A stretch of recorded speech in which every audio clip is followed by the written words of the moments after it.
Ladies and gentlemen, good day and welcome to Restaurant Brand Asia Q2 and H1 FY2026 earnings conference call, hosted by Motilal Oswal Financial Services Limited. As a reminder, all participant lines will be in the listen-only mode, and there will be an opportunity for you to ask questions after the presentation concludes. Should you need assistance during the conference call, please signal an operator by pressing star, then zero on your touch-tone phone. Please note that this conference is being recorded. This conference call may contain forward-looking statements about the company which are based on the beliefs, opinions, and expectations of the company as on date of this call. I now hand the conference over to Mr. Naveen Trivedi from Motilal Oswal Financial Services Limited. Thank you, and over to you, sir. Yeah, hi. Good morning, everyone. On behalf of Motilal Oswal, I'm Naveen Trivedi. Would like to welcome you all to the Restaurant Brand Asia's 2Q FY26 earnings conference call. From the management today, we have Mr. Rajeev Varman, Whole-Time Director and Group CEO, Mr. Sumit Zaveri, Group CFO and Chief Business Officer, Mr. Kapil Grover, Group CMO, Mr. Sandeep Dey, Brand President, Indonesia, and Mr. Gaurav Jha, Head Corporate Development and IR. I would now hand over the call to the management for the opening remarks. Over to you, sir. Thank you, Naveen, and thank you, Ikra. Good morning to everyone. I hope you guys had a wonderful Diwali and the holiday season that comes with it. So good morning, and let's start this with some overview on where we are. Then Sumit will carry you through the finance, and then Kapil will carry you through the marketing functions. And then finally, we'll have Sandeep speak about Indonesia, and then we will close the call with Q&A led by Gaurav. So key priorities for India. So priorities for India haven't changed. We are set on our goal, which we shared with you, at least two years ago, and now we continue in that path. So on the dine-in side, our sheer focus and laser focus is on continuing to grow our traffic in our dine-in. And now, after 10 consecutive quarters of positive traffic SSSG, I think we should be confident that this strategy of ours is continuing to work. We continue to drive more and more traffic into our dine-in restaurants and dine-in sales. This basically we are done with barbell strategy.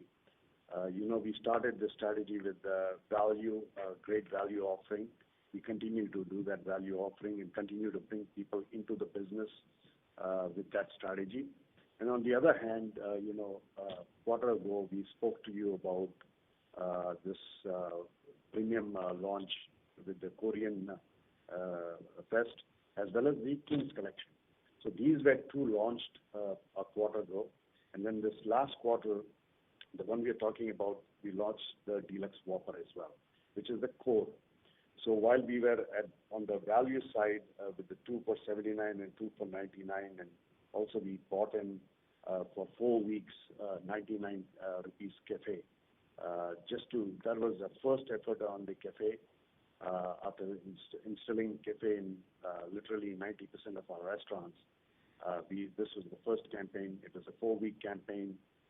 It was offering our cafe drinks at 99 rupees. So that value strategy continues to work. We will continue to further work that strategy into the coming years. Then the premium strategy with Korean and with King's Collection, and now the core strategy in the middle with the Whopper Deluxe. So this is what's driving our traffic into the restaurant. We continue to be true to that and continue to push that. We also spoke about digital-first brand as we go into the digital era with AI. So today, 91% of our transactions at our restaurant are all digital. And we continue to push that. We continue to build on that. Once these CRM is activated, we have now got a team in place for CRM. We have vendors and partners that are all put together on CRM. We'll start kicking that over the next few quarters. And what CRM really does is build frequency of existing base of customers, and that effort will come in the next few quarters, as you will see it. But just 70% growth in monthly activity from previous year, over the previous year, on the app downloads. So the app downloads, we are doing upwards of between 80 to 100 transactions on our app on a daily basis per restaurant. And that effort will continue, and it will continue to project into the future years as well.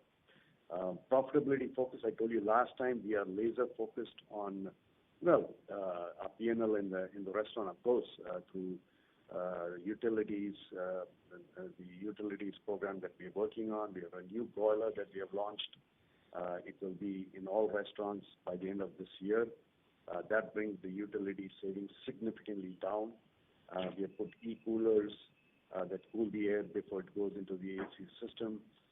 So all these efforts that we are putting in, we expect a 1 point reduction in our utility costs. We are starting to see that now as we have rolled this out in several restaurants, but you will see the major impact of this next year as all the restaurants are done. But then the profitability focus was also on delivery side.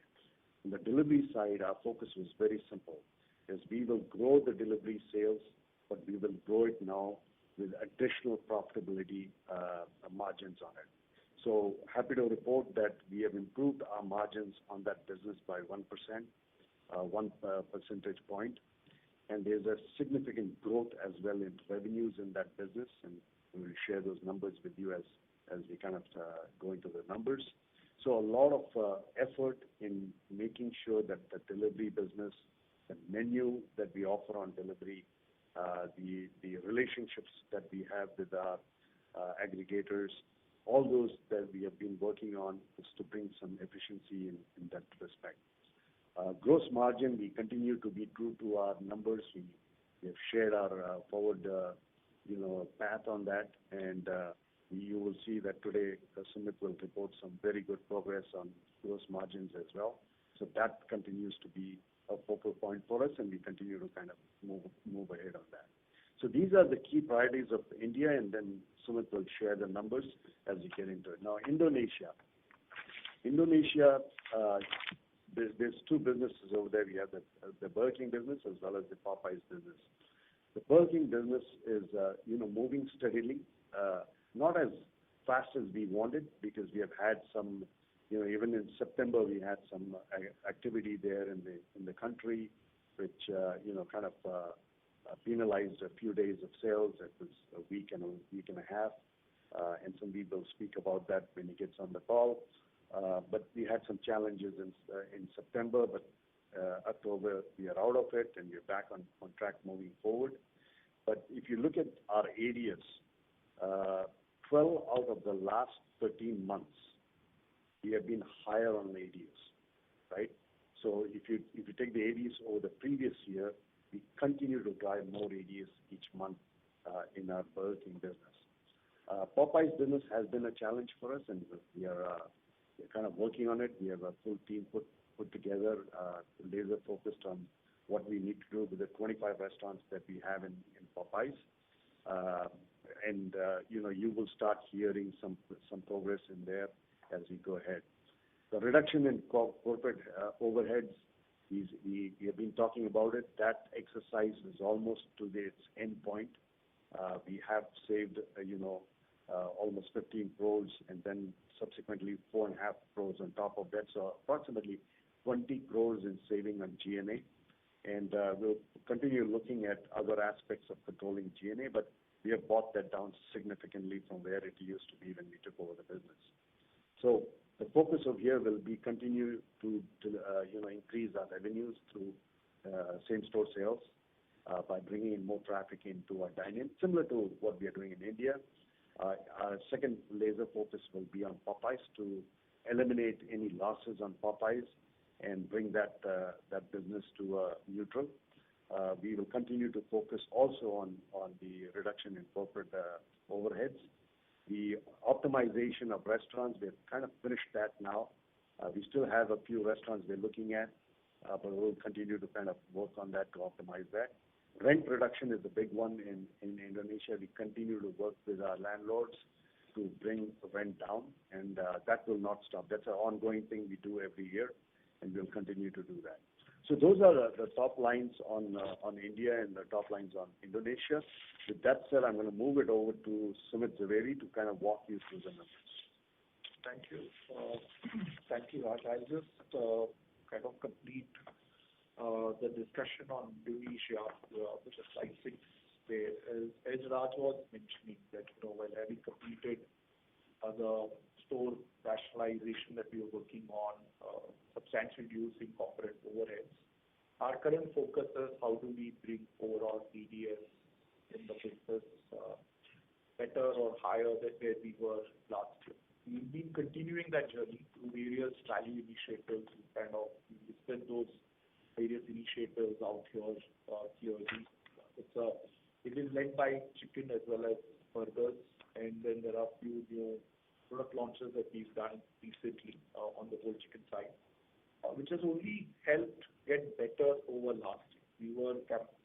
We were higher by around 1 million over last year in early part when we started this journey, as you could see till from November to May, June or so. When we kind of did the second round for hot and cheesy and the whole chicken, we could improve the gap over last year to almost around 1.5 million.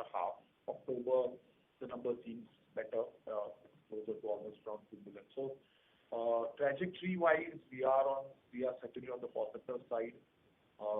At the same time, we should also kind of share that the numbers where we want to be versus where we are, obviously there is still a gap. We would want the numbers to be at least higher by another 1.5 million or so from the current trajectory trend that we have as far as Indonesia is concerned, which is what we are currently working on as far as the Burger King side of the business. Now, coming back to our overall performance on the India side and Indonesia side, from finance perspective, one is obviously we are strongly growth focused in terms of adding restaurants on an annual basis. Our target, we've always mentioned that we would grow at a pace of 60 to 80 restaurants on an annual basis. We so far opened 14 restaurants. We expect, and that we are at 533 restaurants. We expect the year to end at 580 restaurants as we expect. A substantial part of these restaurants are already under construction as well. So you could see that number being achieved earlier than later as we progress into our financial year. As far as revenue is concerned, we did a revenue of 568 crores, an overall growth of 15.6%, out of which almost 2.8% came in through same-store sales growth, and the balance came in through addition of new stores into the portfolio. ADS-wise, yes, trajectory-wise, we've been remaining now in the band of 115 to 120. This quarter as well, we were at 120, but we feel good about that number because one is that this number of 120 is at the back of a consistent growth in traffic across our dine-in side of the business, and it is also coming at the back of growth in delivery side of the business. But delivery side of business had a much better margin profile as well, and kind of Raj covered that because our focus on improving profitability or the gross margins on the delivery side is also working in our favor when we look at the margin numbers in the subsequent slide. As far as the restaurant EBITDA is concerned, we stand at 59 crores for the quarter, and similar numbers on a company EBITDA cash basis on pre-Ind AS is at 28.4 crores. Now, just a quick dive into gross profit, and I just want to take a little bit of moment on restaurant EBITDA trends as well. So I'm on slide 9. As we've always been saying that we would want to take the overall gross margin journey to 70%. We've always been saying that it may not necessarily move unidirectional. And you will see as some of the initiatives that we continue to work on, you might see these big improvements in margins, which is what you could see clearly happening in quarter 2. We moved from 67.7 in quarter 1 to 68.3 in quarter 2 And this growth is coming at the back of efficiencies brought in by the supply chain team, and the entire initiative of improving overall profitability of the on the delivery side of the business. Those are the two key reasons why we've been able to improve the overall margins.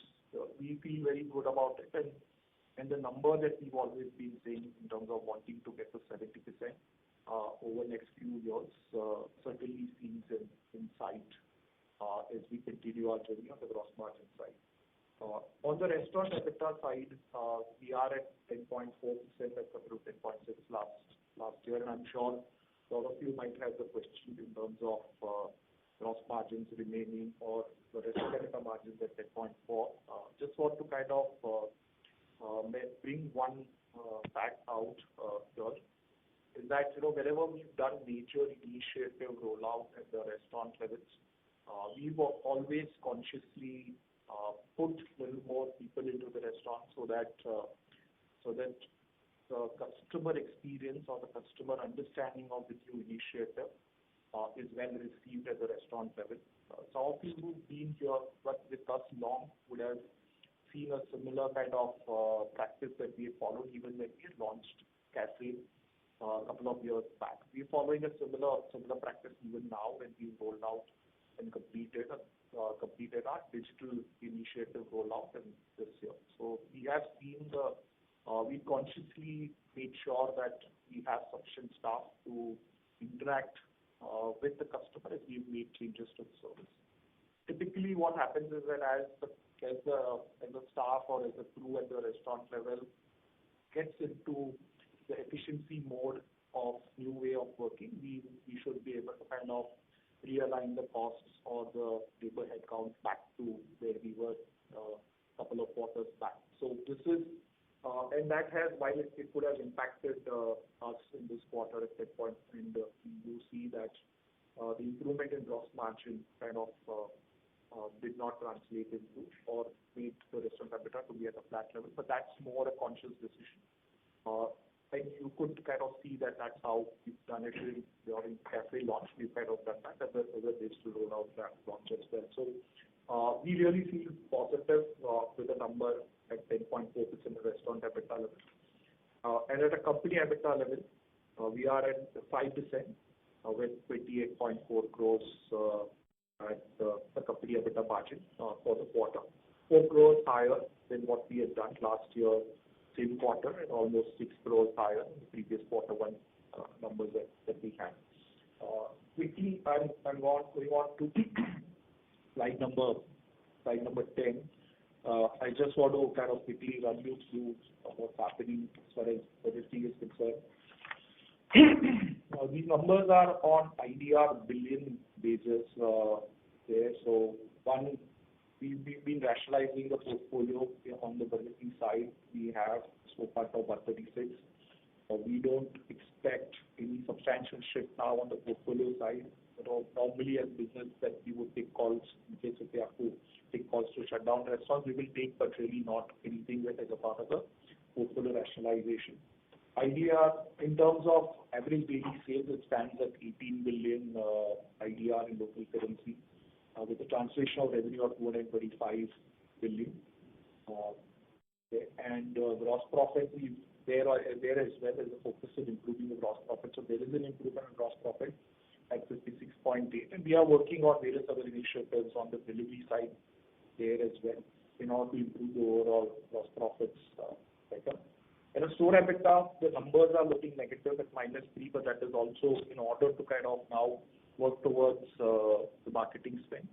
There was an incremental marketing spend over and beyond the 5% that we spent in Indonesia, which kind of led to the store EBITDA numbers looking negative. But if we adjust for that number is marginally higher on the positive side for the quarter. So we kind of still continue to remain in that trajectory. Our concern, as Raj mentioned, is Popeyes. And we really need to kind of find answers to see how do we improve the overall sales and build some more efficiencies in the P&L there. Some of the learnings that we have in the Burger King side, especially on the product innovation side, we kind of also implementing those in Popeyes side of the business as well. And then as we shared earlier, we are working on different service model trials in Popeyes in order to reduce the levels of pains that we have in Popeyes. At Indonesia consolidated level, we are at a company EBITDA loss of 33 billion as compared to 21 billion. A part of it is obviously because of the conscious call of investing, I think almost incrementally around 6 billion during the quarter in Burger King on the marketing side. So that's there. And then the balance as you could see is because of Popeye. So that's the broad summary on the overall India and Indonesia financial performance side. I'll just hand it over to Kapil to take us through the overall marketing initiatives that we undertook in India. Thanks, Sumit, and good morning, everyone. While you've heard Sumit and Raj talk about how we've had consistent traffic growth, we've had good sales growth, 2.8% in this quarter, and also continue to improve profitability. The strategic initiatives behind this growth, I will talk about three things. One is our focus on driving core growth through burgers. This last quarter, in addition to the Korean program in the quarter one and the King's Collection relaunch, we added Whopper Deluxe. Now, this is an extension of the Whopper brand into the core menu at around price point of 140, 150. Whopper, as you are aware, is a much loved product of ours. It's a very differentiated product. Consumers see great value for money in the Whopper because it offers you 7 layers of taste compared to sort of basic meals available otherwise. It adds back to the brand equity because it's an ownable proposition. It is a unique product available only at Burger King. And now we've extended the range of proteins by offering fried chicken, a paneer, and a cheese patty in the Whopper Deluxe build, which extends our portfolio to now 6 burgers in the core menu and makes it a lot more stronger. So that's a long-term strategic initiative that we continue to sort of build over time to build our taste equity with our guests and fans. The second initiative is value. It continues to be our core pillar for a long time. We continue to build traffic. We've had 10 quarters of consistent SSTG in dine-in. The 2 for 79 and 99 proposition continues to be the most attractive offer in the market. The second dimension of value that we offer is the app. App is now close to about 35% of our dine-in traffic, and we offer great value to the consumers who use BK app, log in, and follow sort of the BK app like a fan base and drive frequency through that. With these three initiatives, we've been able to build sales on the dine-in side. The delivery side, we made corrections on pricing. We made promotion changes, which have helped us drive sales growth along with profitability growth. Obviously, in addition to that, we continue to drive strong consumer connect. Our social media pages are all organic growth. We've seen tremendous growth in our fan base through the Korean and the Deluxe programs. This year, we continue to integrate a lot more deeply into regional festivals. You see examples on page 17 of a lot of activations we did on ground during Onam, Navratri, Pujo, and recently in Diwali.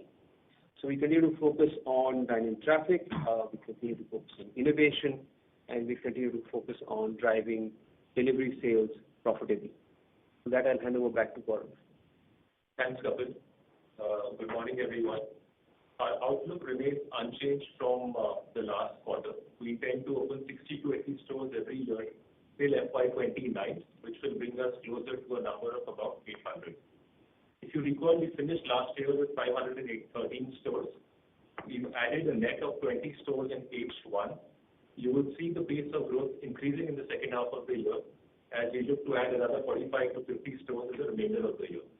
This will bring us closer to a number of about 580. On gross margins, our gross margin for FY25 was 67.7%. We have witnessed a margin improvement of 60 basis points this quarter to 68.3%. This has been on the back of changes in the menu mix and on supply chain and distribution efficiencies. We tend to continue on this journey of margin improvement, and this will bring us to a number closer to 70% by FY29. Thank you all for joining in the call. I would request the moderator to please open up the floor for Q&A. Thank you very much. We will now begin the question and answer session. Anyone who wishes to ask a question may press star and one on their touchtone telephone. If you wish to remove yourself from the question queue, you may press star and two. Participants are requested to use handsets while asking a question. Ladies and gentlemen, we will wait for a moment while the question queue assembles.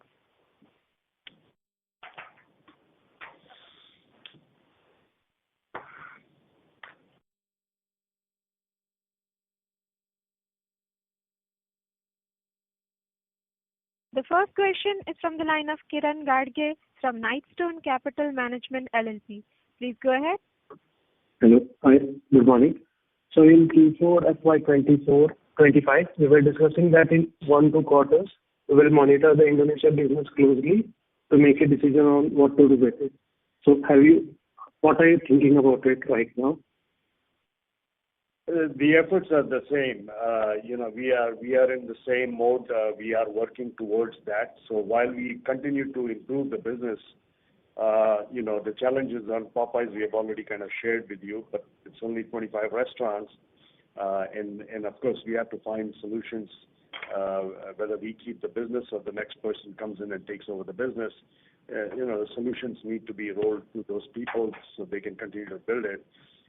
So the efforts remain the same. Right now, we are pretty excited about the Burger King part of the business over there because we can see evidently recovery on the dine-in side of the business where people are coming in and traffic is in the positive. You've seen that the last several months, we have delivered anywhere between 1 billion to about 2 billion, 1 million to 2 million additional ADS every day. And that is continuing, and we think that's strong.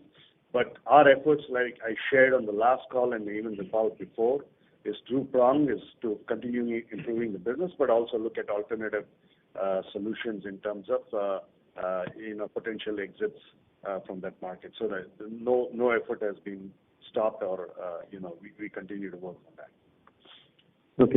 Okay, got it. And because of SOK, we were expecting a reduction in employee costs, but this quarter it has increased.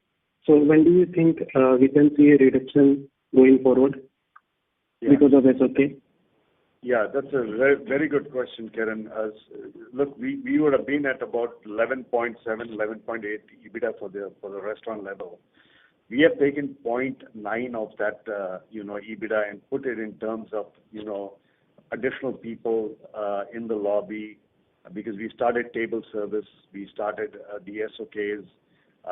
So we wanted to make sure that, there is ample amount of training and, and customer awareness of these two initiatives. So we put that additional 0.9% labor back into the restaurant. That's why you see that EBITDA impact. But as we go into this quarter number 3 and 4, you will find that kind of, going back to its normal numbers.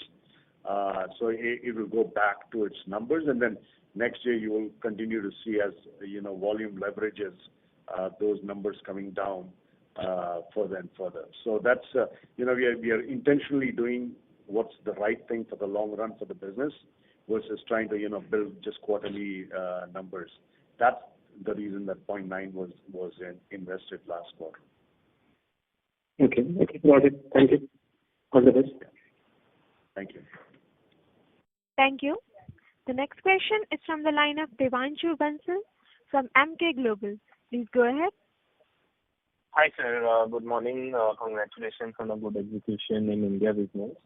Sir, there is some benefit of GST reduction on certain RM costs, right? So how are we thinking in terms of either higher promotion, menu price reductions, etc.? If you could throw some light on that. Yeah. So these came in at the tail end of the quarter, as you know. So the impact is not visible anywhere. Further on that, as a company, you might want to go on mute. There's a lot of background noise, so people can hear. Sure. Extremely sorry. Yeah, thank you, Devanshu. So, as a company, we have decided, and, as an industry, I think, at large, it has been a decision that whatever, wherever, which item we found a GST benefit, we passed on that GST benefit in that item directly to the consumer. Our efforts are on the side of supply chain, on distribution costs. We just opened 2 more distribution centers in India. That is going to bring a reduction in distribution costs in those restaurants around those states and those cities. So we continue to optimize our distribution. Our efforts are to make sure that the distribution cost continues to go down. That's one big one. Second is we continue to build restaurants, right? This year we're going to add between 70 to 80 new restaurant net of closures. As we continue to add these restaurants, what happens is, we are going into multiple geographies, and we are able to get partners, newer partners, which are closer to those geographies, because we have enough restaurant density over there to actually have a local supplier over there, right? When you have only a few restaurants, you can, build a local supplier. But as we kind of grow those, you will find local suppliers in these geographies. And a lot of those benefits. That's how we are doing our journey. We are already at the 68.3, but our journey is to go to 70, and it's not on the top of either GST or on the top of menu price increases. And that's not the journey. The journey is on clear scientific architecture of distribution cost as well as bringing in suppliers closer to the restaurants. As we continue to do these 2 things, our journey from this to 70, we have projected, FY29. I think we're going to achieve it much sooner than that. And the only reason we are not kind of putting that date is because, we just want to make sure that we're doing it properly, right? We're doing it the right way, and we are getting it for the long run. Every time we have brought the company to a GP level, we have sustained it, and we have grown on it. And that's the way we want to do. If you go back and look at our, from quarters over quarters, last 2 years, you will find that revenues, gross margins, our effort on restaurant EBITDA, everything consistently moves in the north direction. And we want to continue doing that, scientifically and with good architecture on, transportation model for our distribution centers, right? So that's how we are moving this forward. GST benefits, wherever they've come, on whichever item they've come, we have, passed it on to the customers. That's the right thing to do. We want to build that. We want to make sure that, that's our strategy, even with 2 for 79, 2 for 99. Our strategy is to bring more traffic into the restaurant. So this actually GST pass on to the customers is consistent with that strategy to continue bringing more people into our restaurants. Fair enough, sir. Very clear.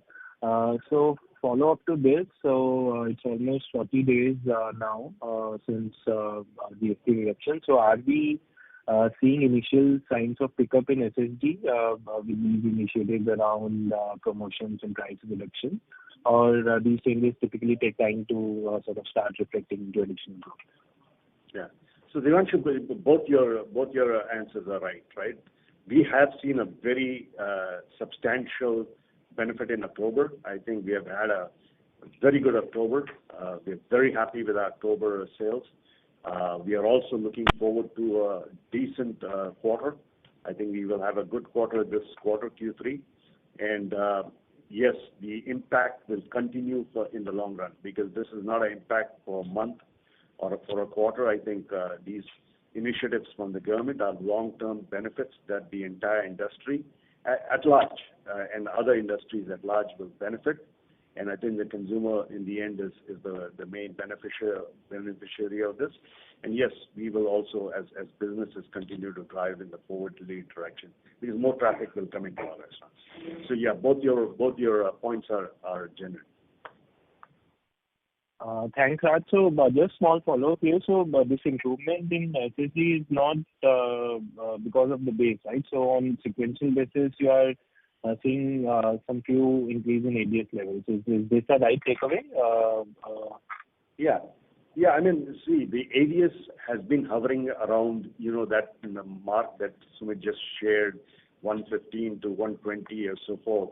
And it, in spite of the fact that if you look back to every quarter that we come on the phone and talk to you, every quarter that we report our numbers, we continue to provide a positive same-store sales growth, and that is on top of same-store sales traffic growth. It's not on the top of APC or increase in average check or increase in pricing. It is basically traffic coming in, and that's a single laser focus for our company, is to build a substantial traffic base in our business.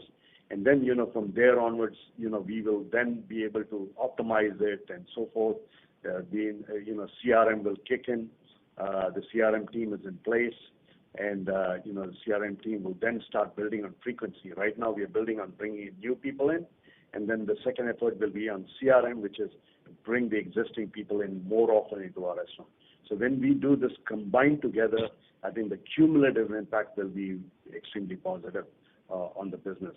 So gross margin, all these line items, whether it is utilities, you will find, by I think March or early April, we should have finished the initiative on the broilers, and that will bring a significant.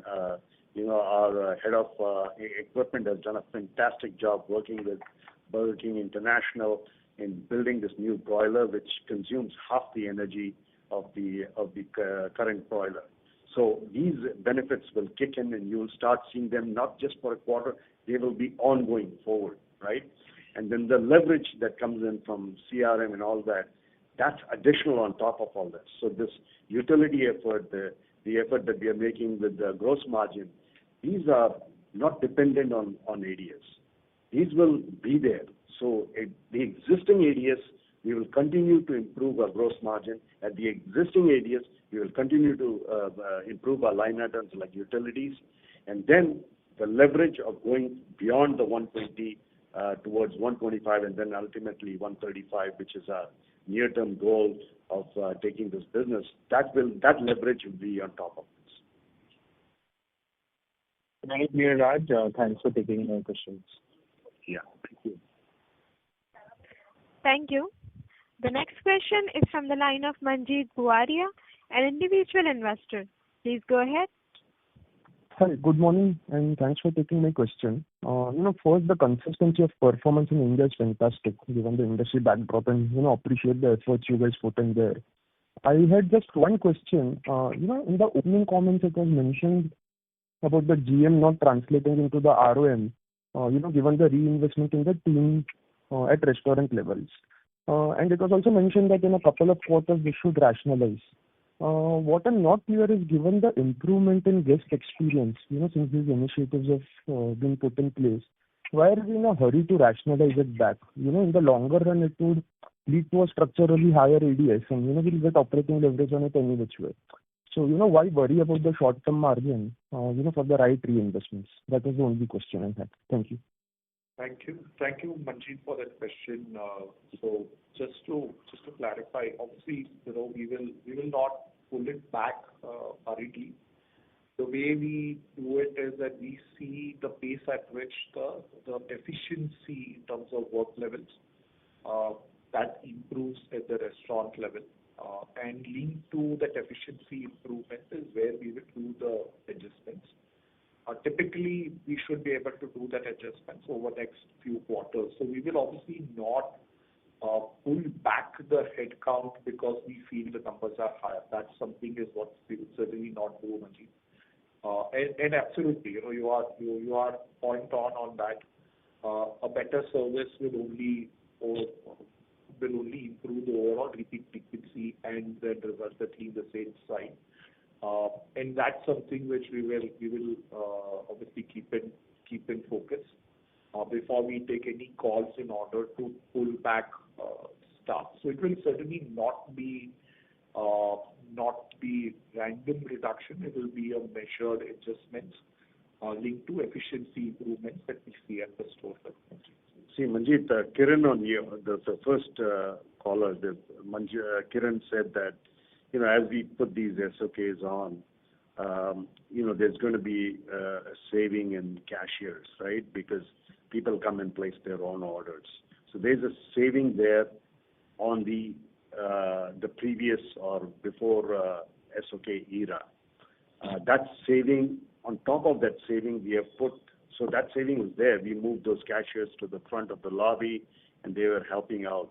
In addition to that, we have put in some, resources of, specifically hired interns that are from good colleges that are graduates into our lobbies to actually help with the table service as well as the SOK explanation to train not only the crew but also to train the customers. So that portion will be going out. The cashiers will remain for a time period, and those cashiers will become more efficient as we go into the future quarters. So we are not making this, we are not going to bring it back, a reduction to zero level. They're actually going to be above that zero level for a very long time.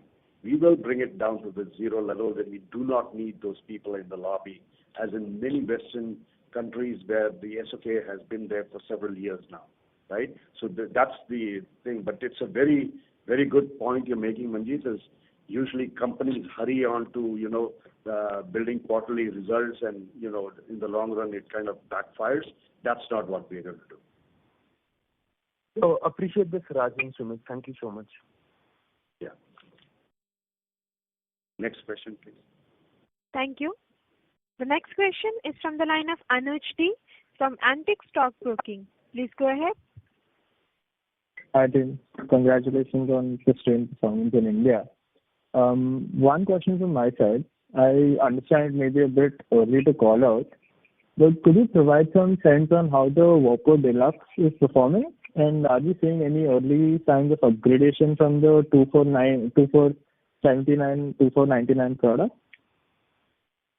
And this is Kapil. I'll take that question. Yeah, so Whopper Deluxe early days, as I said, it's a core menu offering.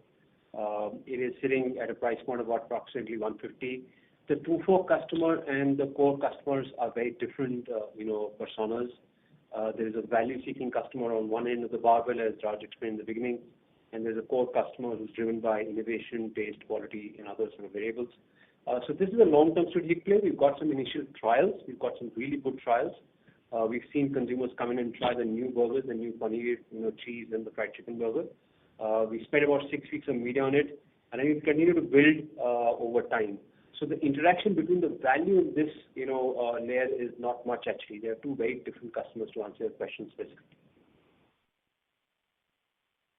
These are actually, Anish, these are menu gaps that we had. We wanted to make sure there's a paneer and a cheese and a crunchy fried chicken offering in the middle of the layer. We didn't have that in the past, right? But there is a market for that, and there's a desired customer that wants that at that price point of 130 to 160. And that's the gap we have covered. So look, like Kapil said, this is going to be a long-term strategy. We are looking at building this over the next 2-3 years. We are not expecting this to shoot up and build it within the next quarter. We have made progress. We have almost put in, 40% increase in that middle layer sales. But we think that this will be substantial over the next 2 years. Hi. Yes, thank you for the answer. Just a small follow-up. You mentioned that the core and value customers substantially different in their preferences. So roughly the core portfolio as of now would contribute how much in terms of value percentage of our portfolio? No, we don't share the exact numbers outside of the company, but I can tell you this is basically a laddered menu. So you have an entry point where people come into the business at 2 for 79, 2 for 99. They experience the product, and we have got fantastic products at that entry level point, because that's the first touch of the product. You cannot have a substandard product just because you are offering it at 2 for 79. We actually have a fantastic product. The crispy veg, crispy chicken are favorites now in India. The crispy veg is becoming the most favorite burger in India. So we have those two entry points which are great value and which bring in people. And then we have a graduating ladder to kind of graduate people over time into the core menu. And then, we have this thing, the Korean burger that was launched by Kapil and team, about 3 months ago. It's just, the awareness of that, the the amount of excitement around that Korean. It's the first time in India that we bought out a patty which was dunked in sauce and built it on a very premium bun and a premium, build. And it did so well. So we'll continue to work in that respect in bringing in value customers, graduating them through the core menu, providing them indulgent, because they see even a value customer, there is a day that value customer wants to indulge. It's his promotion day or it's his birthday or whatever and they want to indulge on that day. And there's a strong now indulging premium menu that's available, very, very strong. And there was a missing gap between the premium and the value, which is the core menu. It was there, but we have just strengthened it with our addition of the deluxe. Thank you. That was very helpful. Looking forward to great quarters ahead. Thank you, Anish. Thank you. The next question is from the line of Manoj Dua from Geometric. Please go ahead.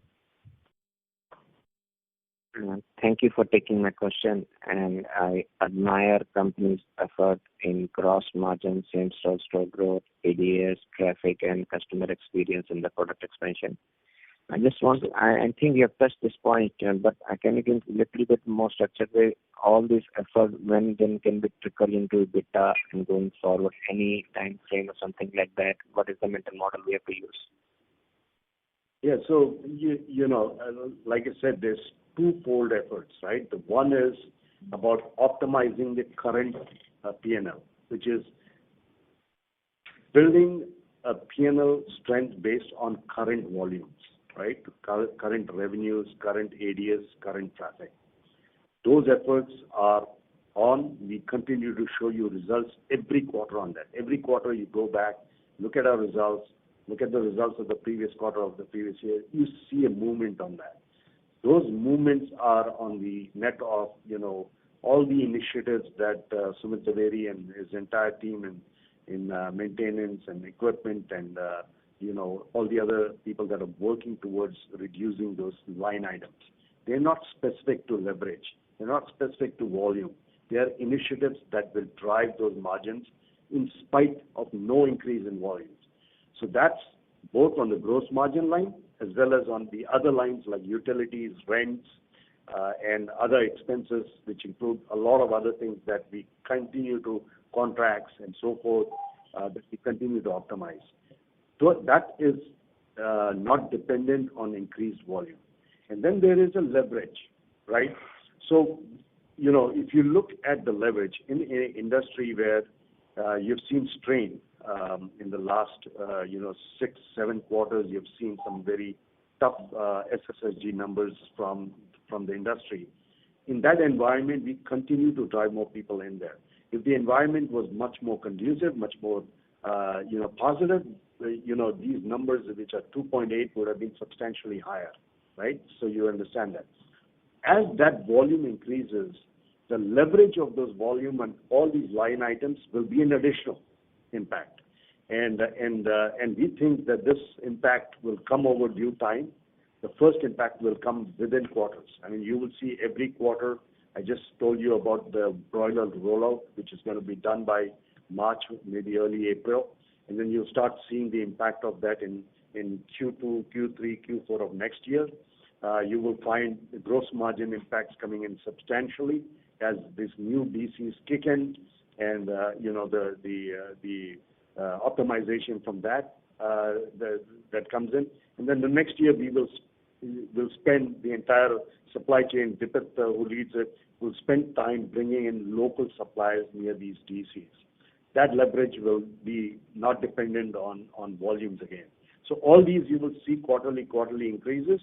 Then volume will come with time as market improves. I'd like to add 6, 7, 8% SSSG on top of where we are. But that, as the market improves, and like I said, October was a fantastic month for us, and we did some very good volumes in October. And we are projecting that we would probably have a very decent Q3. And these volumes, as they keep coming in, they'll provide a volume leverage to the P&L as well. Thank you. My last question is, we know that last 2-3 years, as in this 2 years, is difficult for consumption, and we feel that that's a cyclical thing, and the company has put all the efforts, and then when this consumption come back, it will be a double rocket to the everything. But one sector we are always confused: how much is the effect of the Zomato, which or any food aggregator platforms, which lead to less dine out, or the democratization of smaller chains or smaller individual restaurants to take away the effect of that? Is there effect of that, or it is just a pure consumption cycle of the 2 years there? Thank you. So, good question over there, Manoj. See, we have a very disciplined approach to our business on delivery, a disciplined one. That is, we will continue to grow that business, and we have. By the way, when I say that we are up 2.8%, it's on top of both dine-in as well as delivery, right? We continue to grow that. The discipline over there is very simple, that we will continue to grow that business as long as we continue to grow it profitably. We want to make sure that every time we bring in another rupee in sale, another increase, a percentage point increase in sale, that sale that's coming in is more profitable, right? And that's how we are building that business, and I think we have got some great partnerships with our aggregators, and we continue to build on that. We are also, as you know, that Kapil is working on the CRM piece over there and our app as well. So you will find those initiatives. They will come in slowly. They will not come in rapidly. They will come in slowly. But this is how we are building it, right? We are building it one brick at a time, so that in the next 10 years, you will have a very healthy, strong RBA business here in India, which is both from volume standpoints, but menu offerings, and then a very lean and clean P&L. If you really put our P&L and go through per unit consumption on electricity, per unit consumption on whatever line items you look, you will find that this team continues to work very hard to make that P&L very, very efficient, very clean, so that when we all, put the top line on top, that the flow through from that top line will be maximum to the bottom line. And Manoj, just to your question, I just want to add one thing. Yes, these channels obviously will have that overlay there, but at the same time. Sorry to interrupt, Manoj. If you have a follow-up question, please rejoin the queue. I am listening to the answers which are there. Management is giving to my question. So Manoj, we'll just finish this answer. Yeah. So Manoj, there will always be a customer interplay between dine-in and delivery. But what is important to really note from as far as we are concerned is that we are focused on growth and profitability on both the channels through the growth of transactions. And if you really look at the transaction growth that we've seen in dine-in as well as delivery, is a classic reflection of that. But obviously, we don't share the numbers on the transaction growth, but we can at least tell you that both these channels are growing in tandem on the transaction side, and that's the classic reflection that while yes, there can be a play between the two channels, but both these channels do grow simultaneously if we really kind of strategize it in terms of the way we want the customer interaction to happen on both the channels. And that's how literally it is working for us as well there. So that's how we see it. There is an overplay, yes, but both these channels are working positively on transaction growth, which is key for our business simultaneously. Okay, thank you and best of luck, and I hope you find the solution for Indonesia. Either you scale it or you sell it. Thank you. Okay. Thank you. The next question is from the line of Tejas Shah from Spark Institutional Equities. Please go ahead. Hi. Thanks for the opportunity. Just one question. Partly answered the question at different points of time on the call, but just wanted to understand if we have to narrow down the problem statement for us and perhaps for the industry as well in India, is it more to do with consumer sentiment not spending enough, or would you say that the competitive landscape has changed dramatically post-COVID and perhaps there are more players fighting for the same wallet share now? Look, when you're sitting on the top of, almost 10 quarters now of positive traffic into our business, I think I would say that, the traffic in the business is there. Now, what we have seen in the last several quarters is the shift is more from the premium towards value. So if you are not a value customer, and you pretty much see that in the industry. If you look at the industry, it has moved towards value, and more younger and college students and so forth are getting into the business through the value stream, right?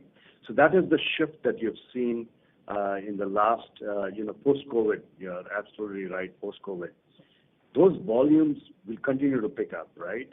And they will continue to add to the volumes of the restaurants. But the core and the premium business is not gone. I mean, we learned that when we launched the Korean, we saw that there was a traffic increase because of that Korean business. So we think it is there. We think that consumer sentiments, especially with this GST, have started to improve. And it's a cyclic business, as Manjeet was saying earlier. And I think as we kind of look at the next few years, I think the cycle will go back into its upwards mode. And as we go there, is the company ready to be in that mode, right? Is the company has its core in place, has its premium in its place? Does it have the value in place? Does it have the efficiency of the P&L in place? So those are things that we have put in place. So that's as we see the upward movement of these consumer sentiments, that we are leveraging those to pour it down into our EBITDA line. Very clear. Just one follow-up there. From the collective experience that you have as a team, just wanted to know what are the markers that you are looking for the cycle to turn around, both at macro and micro level, which will give us confidence that we are out of the cycle now? I think the Diwali shopping this year, if you've seen Diwali for the last 3 years, right? And if you look at what happened this year, I think that's a big ticker, right? That's a big ticker. You will see the December, which has been subdued for the last 3-4 years. If you see an uptick in December, I think these are the key markers. When you see Diwali going up, you see the December holiday season going up. That will tell you that is moving in the right direction. I think, like I already shared, we are very happy with October traffic, and I think that was a big check mark for us. And I think such markers, as you kind of walk through into the next summer, they're well defined, and once you start seeing those quarters going up, I think then you should start feeling that this is coming back to its old days when restaurants did anywhere from 500-600 traffic a day. In certain markets they even did 800-900 a day. So those will come out, and they will. These are very small markers, but you have to be patient with them and kind of make a note every time you hit those markers. October is good, a very good marker. Very clear. Thanks for the detailed answer, and all the best for coming quarters. Thank you very much, Tejas. Thank you. The next question is from the line of Ankit Gupta from Bamboo Capital. Please go ahead. Yeah, thanks for the opportunity. And, we have been doing pretty well compared to what the industry is doing. Sir, it's been 8 quarters since our ADS has been stuck in the range of around 105 to 109, 119. So, although we have ambitions to reach, 125, 130, 135 eventually, do you think, with the kind of uptick that we have seen in October and with the GST cut and hopefully the consumer cycle reviving, we can reach that number, at least let's say 125 kind of ADS number in the near term, maybe Q3, Q4, or you think it will take some more time for us to reach that number? Very, very good question, Ankit. Again, I will not make a forward-looking statement on my answer, but I can tell you this, that last year we ended up for the whole year at 114. Right now we have reported 119 for the previous quarter, and I think it was 121 for the quarter before that. So, again, what I answered to Tejas, these small markers are coming, and we are moving forward with them. While we can, build an ambition to get back to 125 and 135, hopefully even higher sales, we are disciplined right now. They're saying that can we deliver, 13, 14% restaurant level EBITDA at current volumes. And that's the discipline of the team right now is we have a volume in front of us. At this volume, how do we optimize the business? And we continue to build the menu side of it to build to 125, 135. But look here, don't expect one quarter to shift from one number to the other number. It will be a slow improvement, and we are disciplined enough to understand that that's how it's going to happen. Very happy with October. I have very high hopes for this entire quarter. Looking forward to seeing the December sales. Sure. So, and secondly, on pre-Ind AS EBITDA, after the corporate expenses. So, if you look at the gross margin improvement, of course, we have invested back the savings that we had on the gross margins during the quarter. But if you look at it, the overall on the pre-Ind AS EBITDA, last 2 quarters we have been around 4%, 5%, and last year full year we were around 5%. So all this operating leverage that we have spoken about, the cost cutting measures, whether it is on the efficiency side, so through boilers and all. When do you think this will actually translate into pre-Ind AS EBITDA moving from let's say mid single digit to let's say 8-10%, if not more? Ankit, just one first. I'll kind of break this up into 2 parts. One is as far as the leverage is concerned, for us, and kind of we've kind of taken this earlier in some of our earlier calls as well. What happens is that there is obviously, with a large fixed cost base that we would have in our P&L, there's a particular effect of inflation that we have. Being in the range of 2.5%, 3.5%, I'm just kind of doing a slightly broader range of 2.5%, 3.5% same-store sales growth range. That is currently allowing us to offset the inflation impact that we have on the fixed cost, and that is the reason why we are kind of seeing a more stable state EBITDA at the restaurant level as well as at the company level. 2 things. One is obviously as and when we start seeing the growth in SSSG to be higher than those numbers, the leverage starts coming into play. So that's one part there. The second part of the answer in terms of our trajectory in terms of efficiencies. Yeah. At the moment, yes, we've kind of taken several initiatives on the efficiency side. But the large shift on the efficiency side, especially on utilities, we are expecting that to kind of that to be executed in the later part of the current financial year. Full year impact of that will be visible next year. We are expecting on the utility cost line, like Raj did mention that number at the beginning, to be around 1 percentage point. So, really speaking, the way we see is that the efficiency should give us another 1.5% between utility and some of the other cost lines. They are not taking the improvement of the trajectory on the gross margin side into that. And then the balance leverage is going to be our ability to take the SSSG growth in excess of 3 to 3.5%. And obviously there is growth which will kind of obviously keep expanding the overall revenue base, bringing some further efficiencies on some of our central costs. So that's how we kind of see it. I'm not drawing down in terms of the number perspective, but I thought I'll at least draw down it from the perspective of understanding the interplay of margins to fixed cost as well. So. Sure, sure. So basically, let's say if next year, hopefully the industry revives and, SSS and with our efforts, our SSSG goes back to, 5%, 4-5%, and with this operating efficiency kicking in, FY27 can be a year where we should see a like big jump in our EBITDA margins with SSSG, of course, coming back. That's an assumption. Yeah, Ankit, you can build your model on the principles we have shared. Very simply, there is efficiency in the P&L that we spoke about, which is at current volumes. There's going to be volume increases which come on the top of same-store sales, and then there is growth, right? New restaurants being built. So these are three levers that will impact your company-level EBITDA line, and all three levers, are working.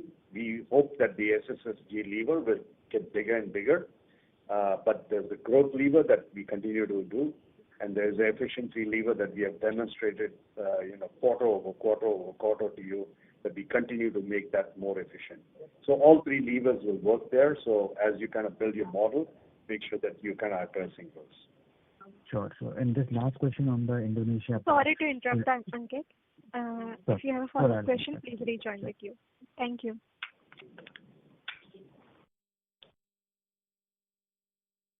Ladies and gentlemen, due to time constraint, this was the last question for today. I now hand the conference over to the management for closing comments.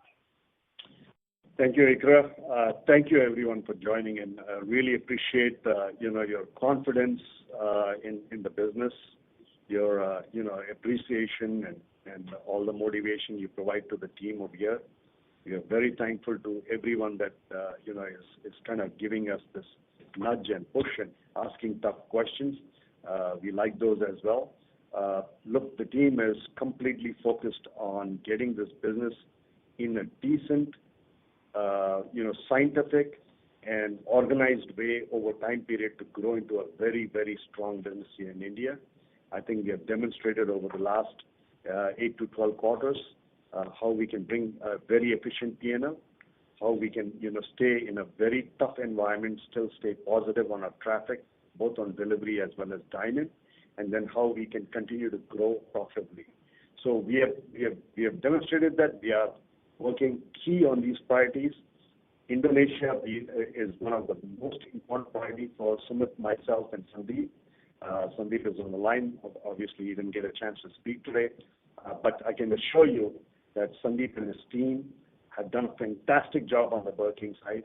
Fantastic job, because we are seeing those green shoots coming out, and you can have a feel for someone like me who's been 30 years in this business.